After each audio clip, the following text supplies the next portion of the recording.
All right. Now, this is where we find out how much of a delay there is. Because,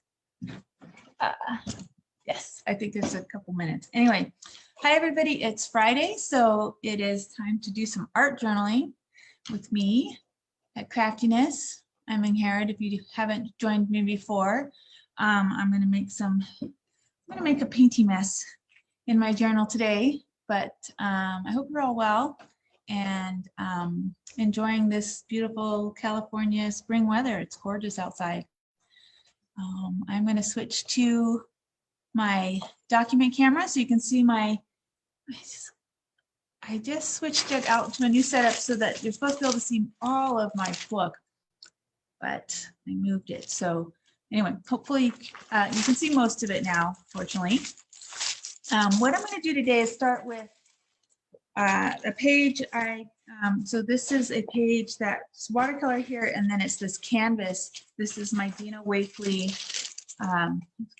focus. This is my Dina Wakley book that I've been working on pretty well this whole pandemic. And let's see, come on, let's get this in focus. You know, I often flip through it, show you some of the things that I've done over the lots of themes that run through all the pages. You know, I obviously like my texture and my dots, and I like to have a linear feel.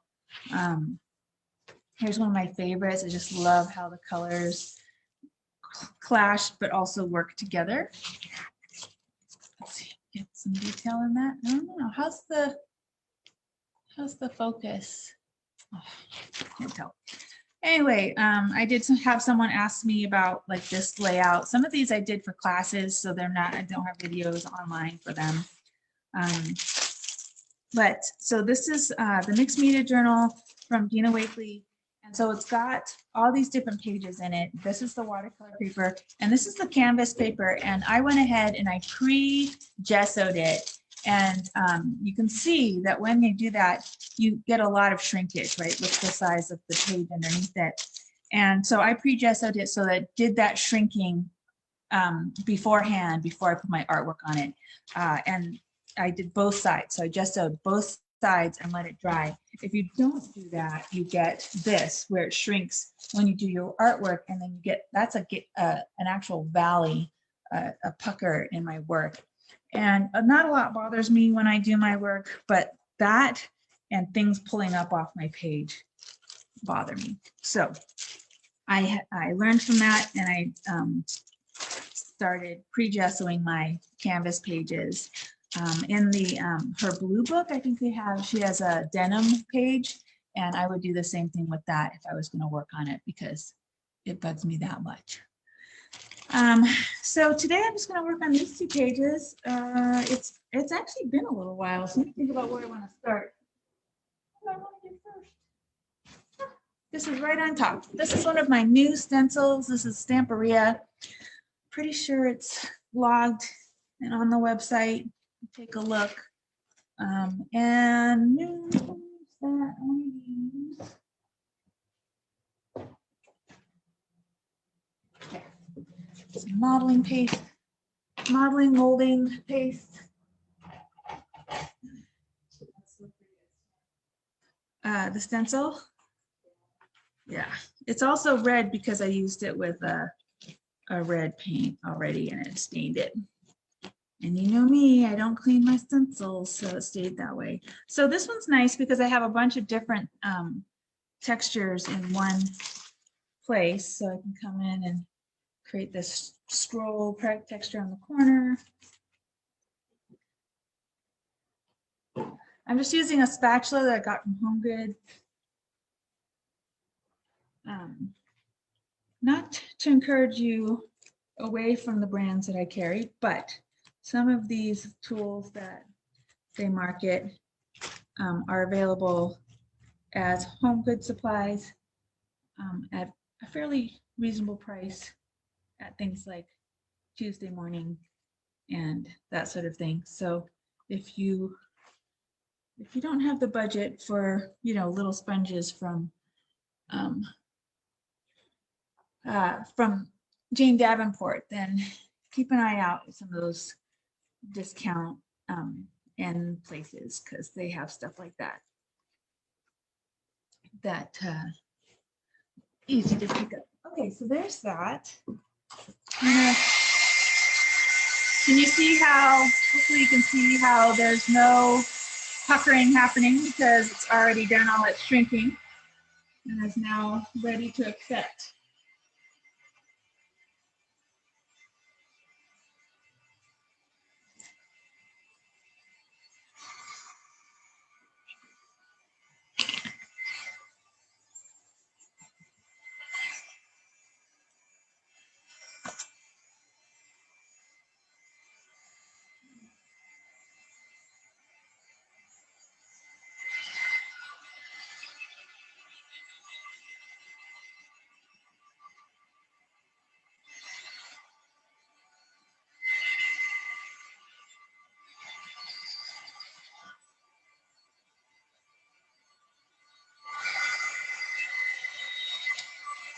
And this light molding paste, this is Golden's light molding paste. I don't have a lot left. I use a lot of it, but it dries pretty fast, which is nice.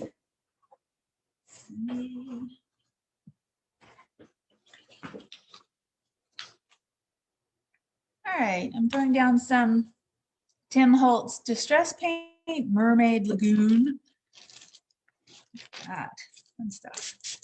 And you know, it's got that distress quality in that it will flow if you add water to it, which I love. Let's see what's happening there. And then once you get it super liquid, you can move it around with your heat gun. Get it into all those nooks and crannies. And there you can see it's really playing on the texture of the canvas. You can see it highlighting that, you know, canvas weave in there.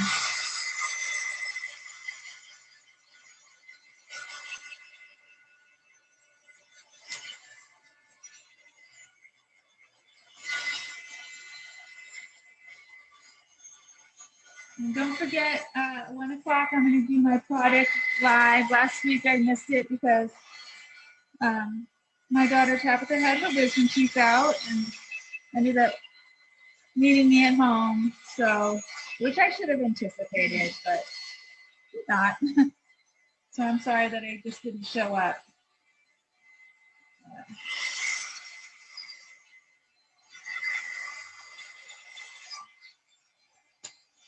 Now you can see it moving around on top of the canvas, and that's because it's the canvas is sealed too, so it's not soaking into the canvas, which is what it would do if it weren't sealed. I'd lose a lot of it down instead of letting it move around.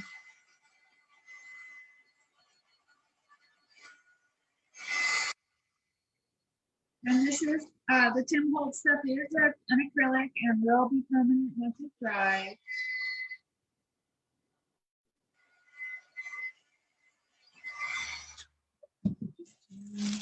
There's that.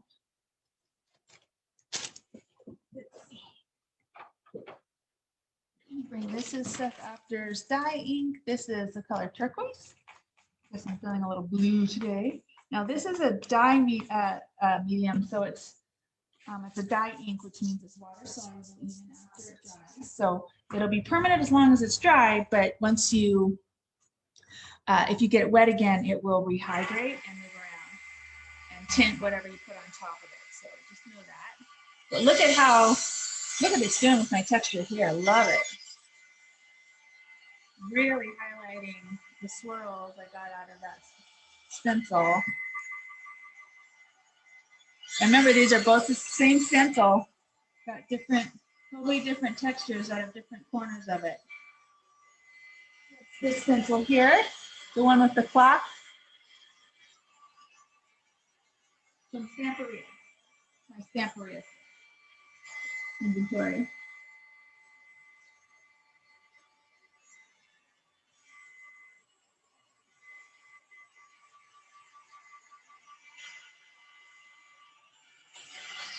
So I can't see who's watching. So if you want to reveal yourself, you have to say hi in the comments. I love it when you do. So Milan. What color is that? That was the turquoise, and I'm about, or blue ocean. And then this is wild rose. I'm not exactly sure how his names work. So here you're going to see the difference. Here, this is lying on top of the acrylic that has dried, sort of dried. And this is lying on top of the dye ink, which is water soluble. So you see how it's interacting with the dye ink here, but sitting on top of the acrylic paint here. So just kind of a fun demonstration of that. And then I'm going to move it around. Look at the purple I got out of that interaction. Love it. Love it. So pretty.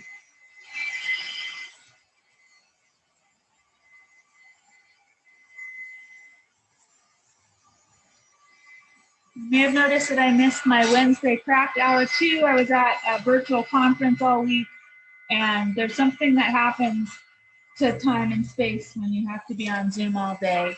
So it went by without me even noticing, which I apologize. I need to start being better about setting my alarm so I don't forget.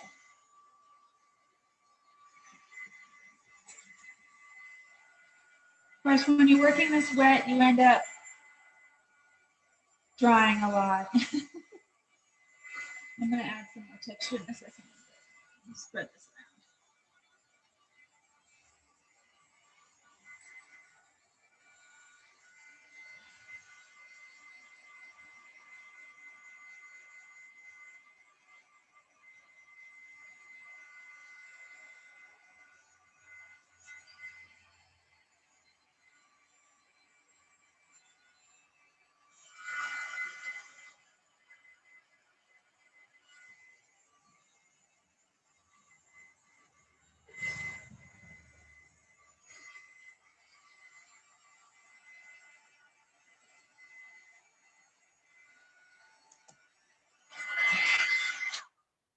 Wow, look at that already. Just with a few squirts. All right, I literally just reached behind me and grabbed whatever was there. This is Finnabair Primus Sparks. It's Primus the brand, Finnabair is the artist. I've had this a really long time and did not store it properly, so this is now very, very thick. I mean, it's a thick medium anyway, but just gonna scrape this down over some of this texture and see what it does. Fun. See what happens when I scrape it down over here. It's very, very shiny stuff. Color? This color, that's a good question. This color is Butterfly Spell. She has the best names, I have to say. But, and I did just bring in a bunch more of her stuff. So you'll notice on the website that there's a bunch more from her recently. You know what I'm going to do? I'm actually going to brayer this. Okay. So. You know, you can't see me, but I have stood up. I'm standing up. I stood up. I'm standing up. This stuff is nice and thick and tasty. You can see. Okay, this is what I want. You see this? How I have brayered it on top of this texture, and I had a nice thin layer on my brayer, and it has now hit all that texture, and now it's adding another layer of dimensionality to this. Put a little more. I'm just again using my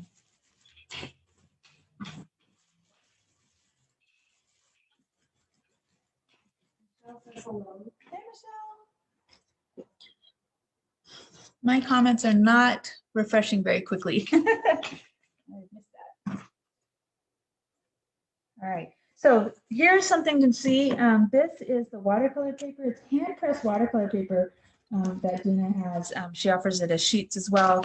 It's worth noting though that it's very thick and it tends to peel up like that. So It's I think it's made in a couple of cross-hatching layers. And so when you make a layer wet and sticky, they can pull apart. They're laminated together like that. So keep that in mind. Hey, here comes another one of my new stencils. And you know what? I've already compromised the texture on this one. I might actually soak this off. This is from Finnabair and Prima again. And it's this lovely Art Deco wallpaper look. So I'm just going to use the part down here that doesn't have any crud on it. And you know what? I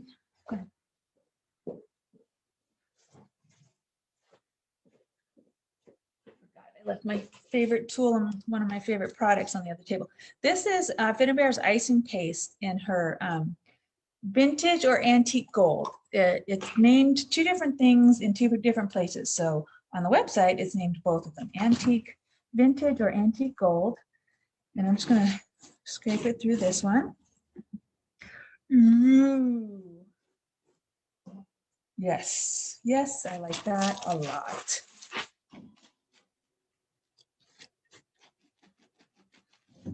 So since I used a spot that doesn't have a lot of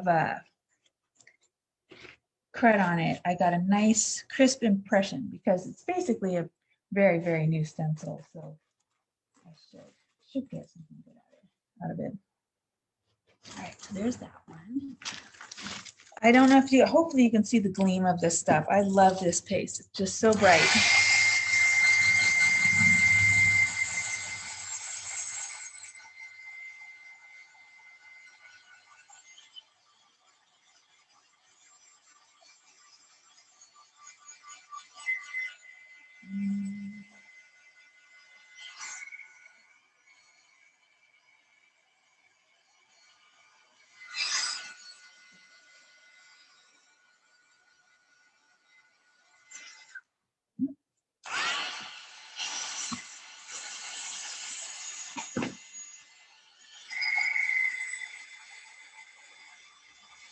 This is very thick paint, so it's going to take a minute.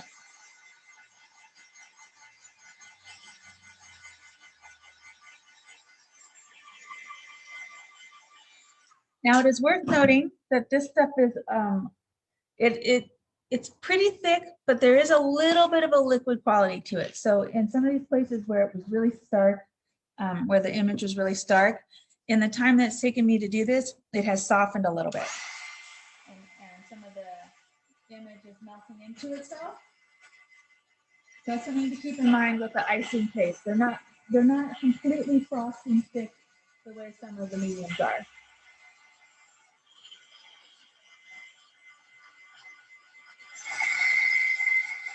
Look at that stencil. Look how beautifully that stands out.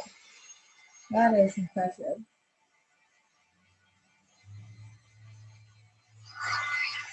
So I'm just working with paint and color today. No collage. All right, I'm going to bring in another distress paint. This is Tim Holtz.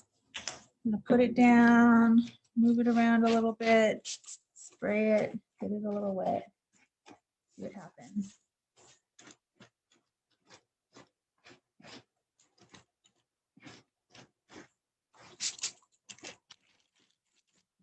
Pull it into this corner.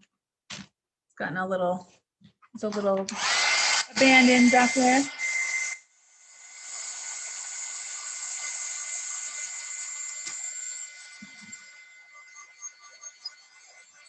And that color that I just used was the carved pumpkin.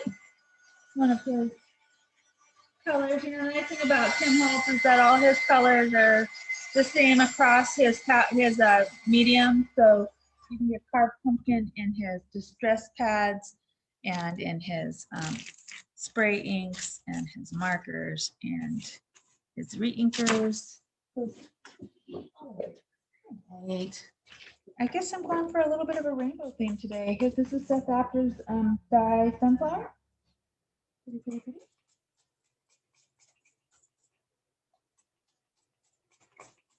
The sprayer is getting a little bit of trouble, which is unusual. These do not clog, but this one is There we go. Whew, so I had some white space. I decided to fill it up. It is smack in the eye bright at the moment, but I'll be toning that down. You can see how it's well, maybe you can't. It's interacting with the color down here, that pink that I had on. I've got this sort of amazing orange out of that.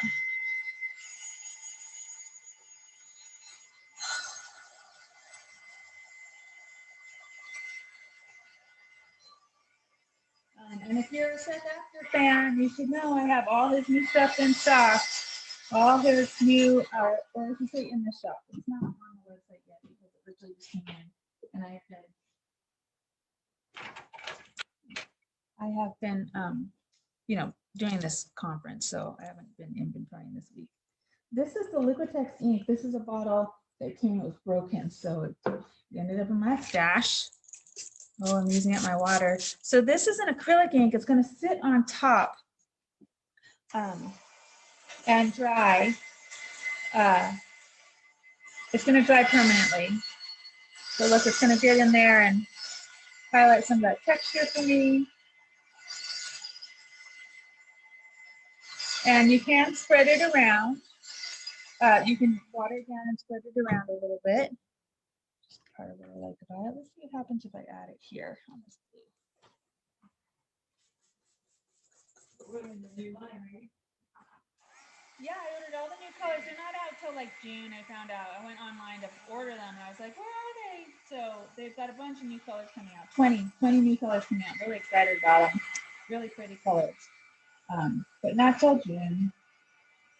But I am adding the golden flats and golden Liquitex, golden liquid acrylics, they're fluid acrylics, which are great if you'd like to do acrylic pours, or if you like this sort of thing. Let me see if I have a bottle of that to show you guys. So Goldens are one of my favorite brands, and honestly, if you have the money to buy it, I would really recommend it, just because it does, it just has so much color in there that in the end, I think it ends up being a better value, even though the initial investment is expensive. You can really just get so much out of one little tube. And I don't know if you can see, this is it dry. Look how shiny that is. So this is the fluid acrylic. This is their iridescent fine gold. I don't have this in stock. It's literally on order. So these are coming in new to the shop. But I just want to show you, this is, I put down a little dollop. I'll show you what it does. So it's interacting with the dye inks underneath.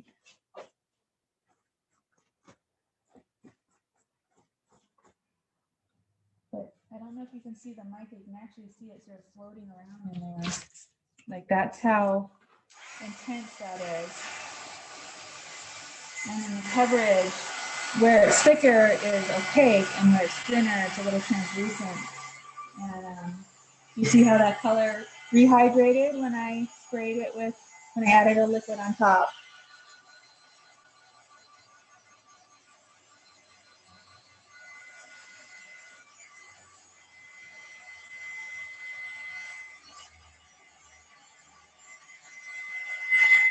I don't know if you can see that. Look at that. It's almost like fairy wings, a dragon scale.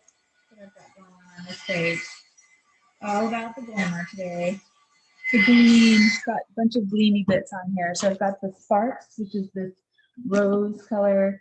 And I've got the iridescent gold from the liquid, or the golden, and I've got this the bright gold from this the icing paste from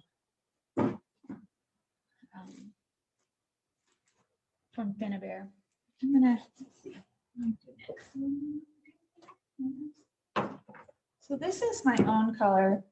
This is one of my mixtures for my my own personal texture paste. It's like a dark magenta, I think is how probably the best color. Fuchsia. I don't think I've named this yet. So, you know, I like to put down my stencils, and then what am I doing? I'm going to use my favorite tool. I like the I like the spatula a lot, but really this is the tool that really gets it for me. Because it scrapes down in a way that the other tools don't. You just really get it on top. Now you can see that it's just sort of sitting there, right, when you do that. And so for me, I come along and I try to add a little organicness. One, spreading some of what's left around and just taking the edge off of that sort of the, yeah, thank you, sorry. Okay. It's that whole double booking myself thing. I forgot. I need to tell my husband something. I just hope that he remembers. Okay, so that rehydrated some of the spray that I had there, or maybe the paint wasn't dry and so it's muddied into this color. Whenever you end up with a dark brown or sort of almost black, it's because you mix two colors that are not complementary together. And sometimes you want that and sometimes you don't. I see the comments. Weird.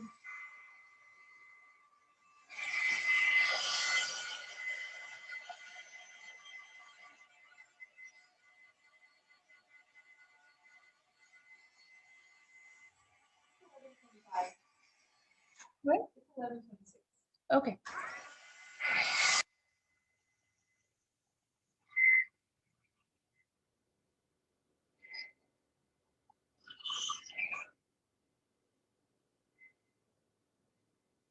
I'll give you guys a few more minutes and then a bit, and then maybe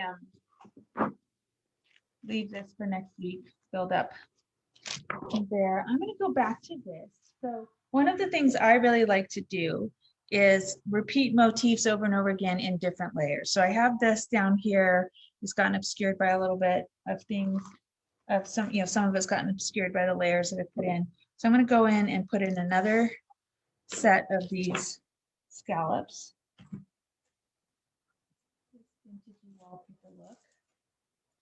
So these are fresh on top, right? And so one thing they're going to do is they're going to push back the colors from that they go on top of so that they end up behind and more of a background. That didn't.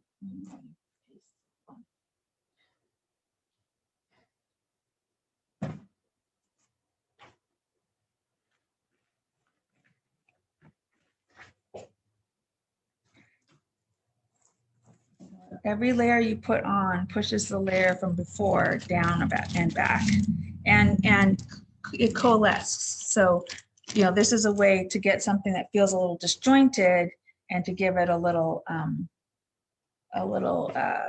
cohesion. And then I'm just going to scrape the rest of this on here like this, because I do love just moments of chunky gold on my pieces. And then I'm probably going to walk away for today.